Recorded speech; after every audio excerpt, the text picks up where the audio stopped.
everyone, and welcome to Time and Money Mastery. We are your co-hosts. I'm Indiana. And I'm Sam. Before we dive in, make sure you hit that subscribe button so you never miss out on any of our episodes. Now, let's get started.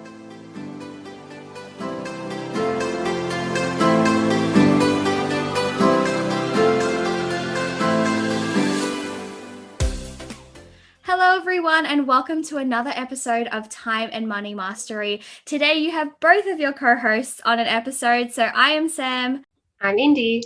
And today's episode is going to be all about planning your quarterly goals. So this episode is going to be a little bit different because I'm actually going to be walking Indy through the process of planning her next quarter.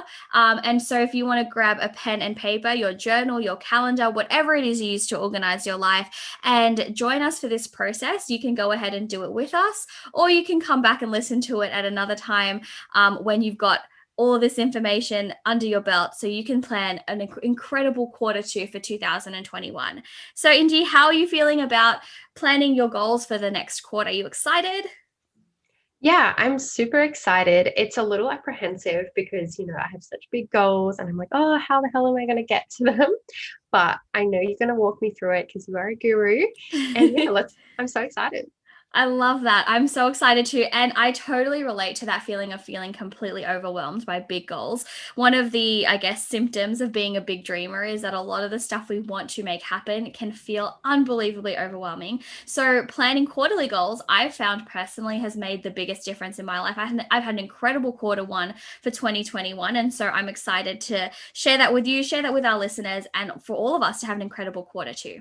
So step one is to basically identify, first of all, what it is you want. So we're going to be identifying an ultimate vision for yourself. So if we were to think of the next quarter, which is going to be April, May, June. So we come to the end of June and it's the best quarter of your life so far.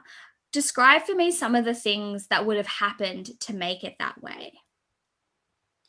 Yeah, so in the next quarter, I really want a couple of things. So I'll start sort of smaller and then work my way up. So I want to get back into my fitness and working out 4 days a week consistently, but I want it to be like more enjoyable because I was kind of really riding myself really hard and being really strict and like working out 6-7 days, but I wasn't enjoying it and I was just burning myself out. So I really just want to hit a happy medium of 4 days a week where I'm like doing a mix of like HIIT training, Pilates, and just kind of enjoying the process a little bit more.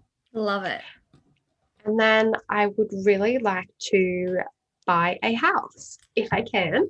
I'm in the process of, talking with a mortgage broker and all that sort of thing, working out my borrowing capacity. So in the next 3 months, if I bought a house and moved in, that would be phenomenal. Oh, incredible. I can come visit. And then the last thing is kind of a two-parter. So I really want to launch my money coaching, which is something that I've wanted to do for ages and I kind of just put off because it's so like big and overwhelming. And then the second part of that is to leave my 8 to 5. So most people would say 9 to 5, but I'm 8 to 5. So basically, no idea. It's such a long day, but I want to leave my office job just because it doesn't really set my soul on fire, Definitely. Okay. So our overarching vision for this coming quarter, I can see that we want to get back into fitness. We want to buy a home. We want to launch your money coaching. And then the second part of that is to leave your office job, which is 8 to 5, which is crazy. Okay. Well, the 8 to 5 and only 30-minute break. What? So longer day, shorter break. Yeah. Is that even legal? I don't even know if that's a thing that's allowed. Oh my gosh. You are unstoppable. That is crazy. Well, I'm so excited because I can already hear in your voice how excited these goals make you. And that's part 2 of the quarterly planning process is discovering the purpose behind these goals. And so since it's actually perfect because something that I was going to bring up later in the episode was that all of the mentors that I've spoken to have told me that the best way to set goals are to set them by quarter and to choose only 3. To choose 3 that you focus on, to choose 3 that you divide your attention between, because 1 will overwhelm you as well because you feel like that's the only thing you're focusing on, so you might get burnt out. 2 kind of just feels like, oh, it's one or the other, you're stuck in a dilemma. So 3 is like a good sweet spot, because anything more than 3, you're just not going to achieve any of them. So it's really cool that just intuitively you've chosen 3, because, and that was totally not planned. Like, I love that you've done that. Plan that. Yeah, so I was like, okay, I need to bring that up because that's a really good point. So now what we want to do is figure out what the ultimate purpose is for each of these goals. So what we might do, just for the sake of time, is to choose one of them to talk through in this episode, and then that way our listeners can sort of know the process, and then you as well can go back and sort of do the process for the other 2. Does that sound okay? Okay. Easy. So out of the 3, which would you want to work on first? The money coaching, because that could really, like, you know, change the trajectory of my life. I wouldn't have to go into an office anymore, that sort of thing. I love that. And you already started basically doing what we need to do, which is discovering what your ultimate purpose is. So a lot of the time when people are setting goals, they attach a whole bunch of outcomes, a whole bunch of actions they need to take before they even get to the root of why they want it so badly. And so a lot of the time, like, they'll say things like, oh, because I want to leave my office job. And the purpose of doing the ultimate purpose, or figuring out your why, is to figure out, well, why do you want to leave your office job? So what we're going to do now is we're just going to have a little conversation. There's no pressure here. And we want to try to identify, what is it about this goal that is so powerful for you? What is it about it that will change the trajectory of your life? What is it about it that will make you feel like your soul is on fire in the best possible way? So talk to me. Why do you want to launch your money coaching? That's such a loaded question. Yeah. So if you know me, I'm Indiana from the Abundance Movement. So, which is all about, you know, empowering you to get control of your finances and your money, to, like, you know, help you feel more in control, but also to set your future up so that, you know, you can be work optional if you want, you can retire early, that sort of thing. So I want to do my money coaching because I've experienced firsthand, like, you know, if you have a really clear goal and, you know, plan, you can really get ahead, like, and build yourself up really well, have a great savings plan, eliminate debt, that sort of thing. So I really want to help other people to, you know, kind of feel more in control of their money, and to just kind of break the stigma of talking about money and that sort of thing. So yeah, that's something I'm really passionate about. I love that. Okay. And so thinking about all of that stuff, and then also thinking about the kind of impact it could make in your life, what would be the reward or the pleasure that you would get once this is a reality? So, you know how, I don't know if this is something our listeners are familiar with, but Tony Robbins has this thing where he says that human beings only ever do anything in their life for 2 specific purposes. It's either to gain pleasure or a reward, or to avoid pain or perceived pain. So what we want to do is we want to actually bank on both of these incredibly powerful feelings to help make these goals really personal to you. And so what would be the ultimate pleasure that comes out of you achieving this goal? So do you mean, like, you know, what would I gain, or like, what would you gain? So I know a lot of entrepreneurs, when they're planning their business goals, it tends to get attached to, oh, well, my clients will feel this, and this is the incredible, right? Like, I used to do that as well, which is useful and very helpful, and like something that will definitely help you attract the right clients. But in terms of setting goals for yourself to motivate yourself, having the quote unquote selfish reasons are actually the best way to motivate you. So I'll give you a bit of an example. When I was setting my outcomes for my coaching business, like back when I first started it, I used to think, oh, like, I remember like how I used to feel, and I don't want anyone to ever feel that way again. And that was one of the really powerful drivers for me. But then if I really got to the root of what it was that was driving me personally, like, how could it change my life? Not just how could it change someone else's? It was the time freedom, you know, it was the money freedom. It was the limitless choice that came from being the master of my own time and my own money. And it was the ability to buy presents for people and not have to worry about whether it's going to affect my budget, like little things like that, that made it even more personal to me. Because as much as we want to help other people, and that's admirable, we also have the entire other half of ourselves, which is looking after ourselves. And so what would that be for you? Yeah, so I guess it's like a couple of things that you said. Like, it's, if I'm thinking about fueling myself, it means that I'm doing something that actually sets my soul on fire rather than feeling like I'm just, getting through the day. It's, waking up early and actually being excited, for the day ahead and the work that I'm going to be doing. It means time freedom and location freedom, which is really important to me. I am like a bit of a kind of like a hippie soul. So I hate being inside four walls all the time for like a predetermined amount of time. It's kind of like, if you're in an office job, you have to be there at this time and you have to leave at that time, even if you finished all your work. Whereas I want to be time and location free, that, once I'm finished with my coaching clients, I can go out to the beach or I can go and have lunch with my friends. I don't want to have to be stuck in one place just because I have like a time card that I've got to punch. So it would really be time, location freedom, and of course, monetary freedom, not having to rely on that, office job to pay your bills and be stressing if you can afford to shout your friends to lunch and things like that. I'm getting so pumped just listening to you talk about all the rewards that'll come from your life, because I feel that in my soul. Okay, so we've gone through the first half of our second step, which is figuring out all of the beauty that will come from achieving it. Now we want to tap into the pain of not achieving it and tap into the consequences of what would happen for you if you decided to not take action. So the best way to answer this is to basically answer the question, if it was a year from now and nothing changed, everything about your life is exactly the same. Everything about your habits, the way you spend your day, the amount of money you make, already like everything about your life is exactly the same. How would that make you feel? Oh, that's honestly like so crushing to think about, like if I was in the exact same place in a year. Not that there's like anything wrong with my work. It just doesn't excite me and set me alight. So it would be extremely disheartening. I'd be very disappointed in myself. I'd feel like, I've just wasted a year essentially, like I've made no growth or progress.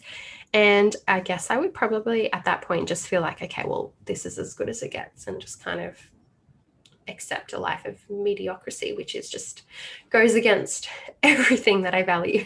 Yeah, for sure. And thinking about that feeling of being crushed, and I promise we'll get out of the negative feeling, go back into the positive in a second, but thinking about that feeling of being crushed after a year of being in exactly the same place. Now I just want to take you 5 years into the future.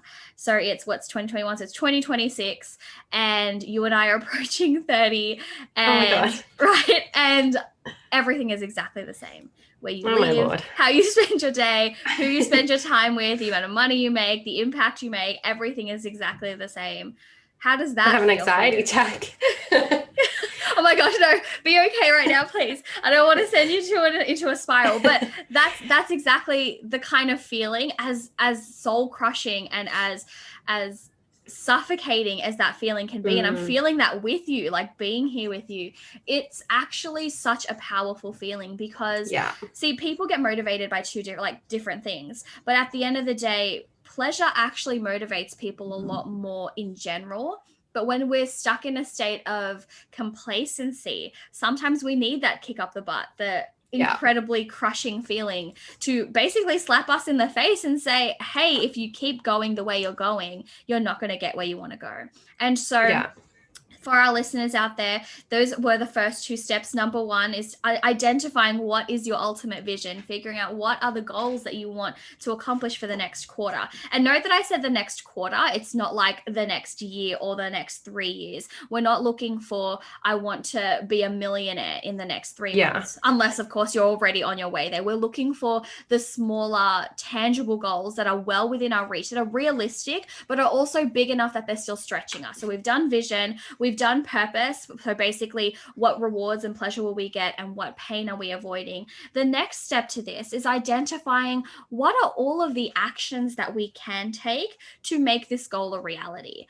And something that a lot of people struggle with when they get to this step is they start creating a massive to-do list. Like, that's essentially all it is. They're like, okay, in order to launch my coaching business, I need to speak to clients, start an Instagram, be on Pinterest. I need to talk to 50 people and write 50 blog posts and do all of these things. And that's where the overwhelm starts to come up, because they're creating essentially a list of things they feel like if they don't do exactly, that it equals failure. And I am totally guilty of that. That is exactly what I used to do when I started my coaching business, even as a more relevant example to the goal we're setting now with you. I literally created a list of all the things I thought I had to do.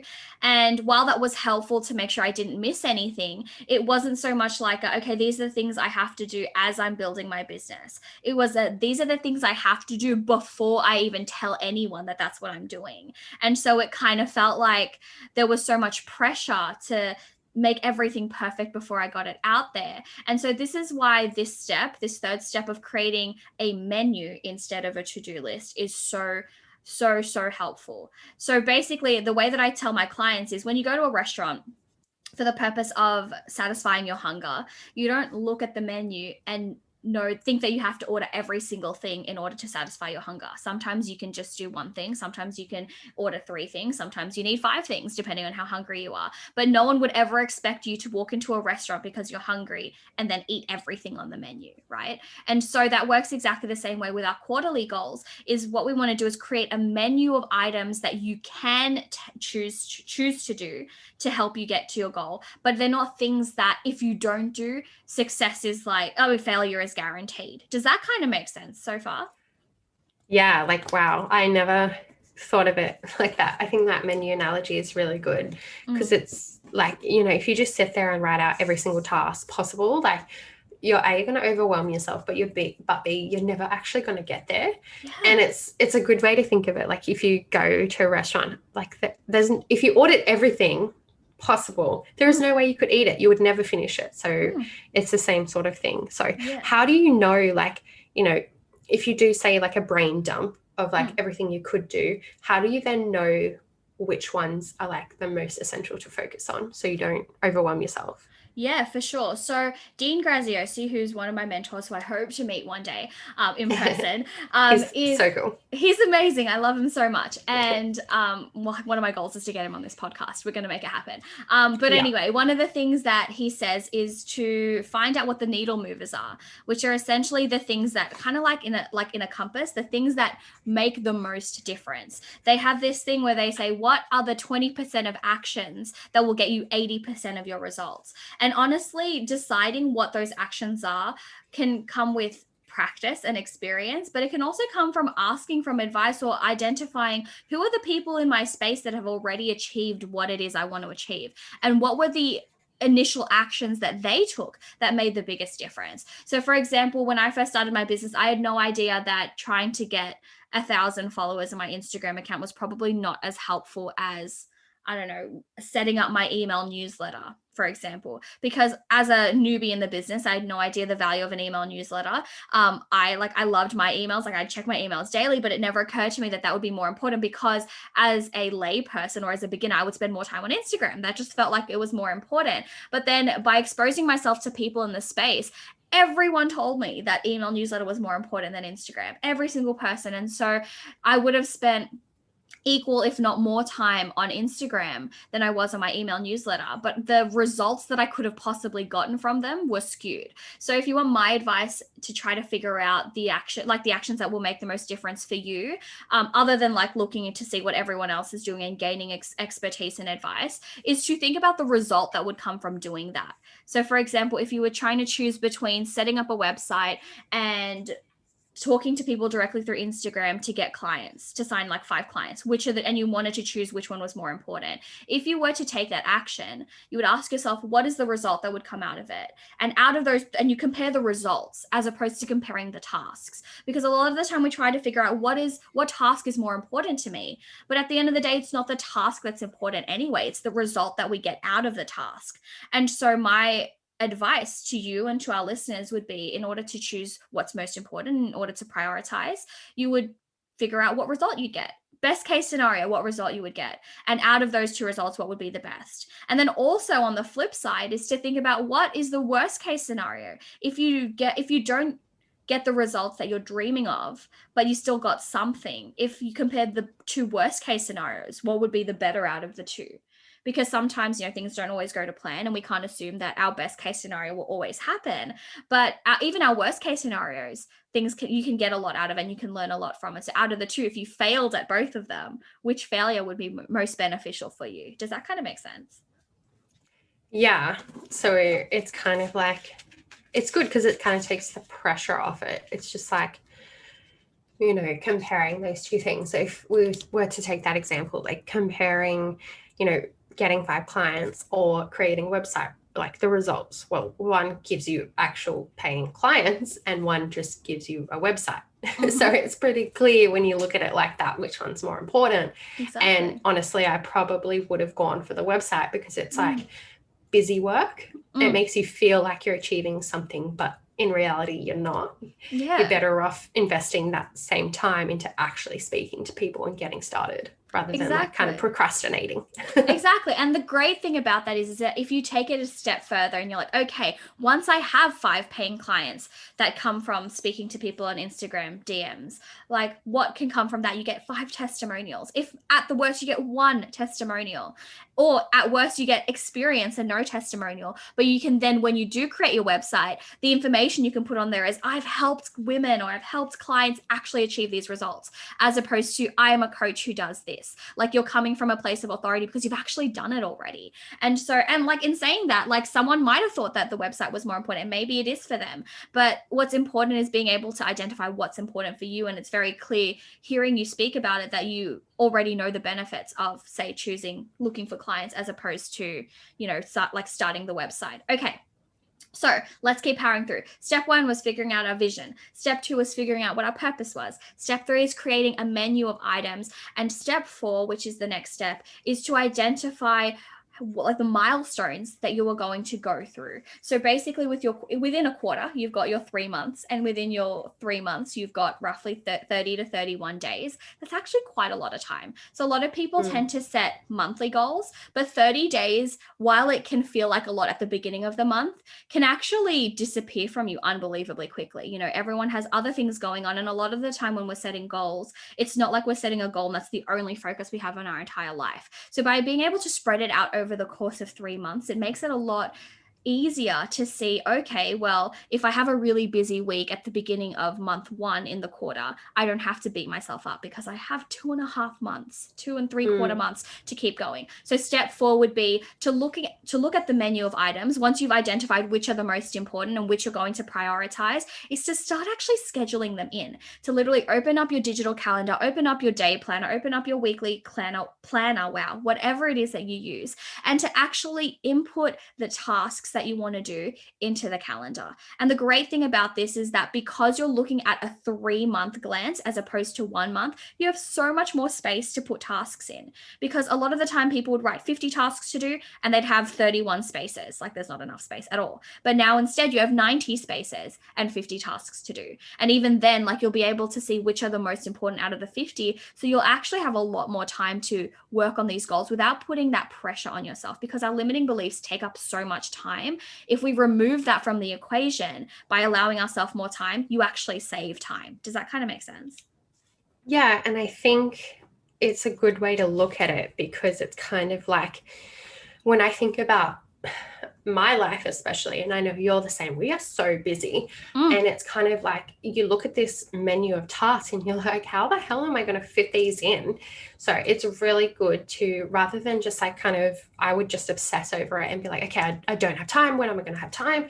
Actually looking at your calendar and finding those slots where you can actually do those tasks will help me, I know, feel more in control, which makes me feel calmer and feels like, okay, I can actually achieve this because there's actually allocated time slots. Like this is actually going to happen. Like, yeah, that's really good. Oh, I'm glad. Awesome. And our final step to wrap it all up is to actually make the commitment to follow through. So what I would recommend doing, what I do, I wish I could show you guys, maybe I'll post a photo on our Instagram, is I have my quarterly goals listed and on my wall so I can see them. But next to the goals, I have my ultimate vision and my ultimate purpose. I have the reason why I'm working so hard, like the benefits that I will get. And I'll also talk about the consequences of what will happen if I don't don't achieve it. So that way, when I'm looking at one of my goals, which is to finish writing my book, next to it, I have all the tasks I can do that will help me achieve it. But then under my purpose, I can say, if I don't do this, then I put off sharing this impact with other people. I put off the passive income that can come. I'm literally reading it now. Put off the passive income that can come from having a book out there in the world. I'll stop myself from being able to be a published author. So that would be the final step, would be to actually have that commitment by putting it somewhere you can visually see. So Indy, before we wrap up, what is the way that you plan on committing to making sure you follow through on these actions? I actually have done something before. It sounds really cheesy, but it works. And it's like writing a contract to yourself. Oh, I love that. Yeah. And it's like, writing out something to yourself that says, I commit to, whatever your goal is, I commit to these tasks. Say I commit to these tasks 5 times a week or blah, blah, blah. And, this is the result. This is what happens if I don't get it. And it's kind of like literally putting in writing a contract and a commitment to yourself and then having that on the wall. And then I think like what you said about the goals and that will actually create a template that our listeners can, download and fill in themselves so that they can, also make that commitment with their goals and their vision and everything. So I think that will be really cool. Definitely. Oh my gosh, we definitely have to create a template. And if you're listening to this right now, hopefully by the time this is live, the template is out. But if not, be patient with us. We'll announce it on our Instagram account. Indy, do you have any final questions about this process before we wrap it up? Honestly, no. Like, I think that was a really good way of summarizing it. I'm going to go back and look at the points and I'll summarize it for our listeners because, it's a lot of information and just something they can save and come back to. But I think it's actually pretty simple. Like there's 5 steps, 1, identify your vision. 2, like what is your purpose? Or I wrote push pull. So, what I love that. Pushes you to do it and what pulls you away from what happens if you don't do it. 3 is to like identify some steps that you could take to get there, like a little menu. 4, set your milestones over the 90 days. And 5, make that commitment. So I think that's a really, really good summary. And I think hopefully our listeners will get a lot of benefit out of doing that. And we'll have a little template so they can run through that themselves. Yes, definitely. We also talked about doing a little Q&A. So what we'll do as well, if you're interested in being a part of that, make sure you join our Facebook community. The link is in the show notes, and we will do a live Q&A with both Indy and I to help you answer any questions you have about planning your next quarter, anything about your goals. We can help workshop it with you as well. So make sure you join that Facebook community because we'll be announcing when we'll do that on our Instagram account as well. So make sure you're following us if you haven't already at Time Money Mastery. And I think that's all from us today, guys. So have a wonderful day. We are so grateful for you for being here, and we're so excited for you to have the most epic Q2 that you've ever had. See you later, guys. Bye. So that's a wrap. If you loved today's episode, leave us a 5-star review on Apple Podcasts and let us know why you loved it. And if you know someone who needs to hear this, then send it their way and share it to your stories, tagging us at Time Money Mastery. Feel like you're wanting just a little more? Jump on over to our Facebook community. You can find the link in the show notes. That's all from us today, fam. We'll see you soon.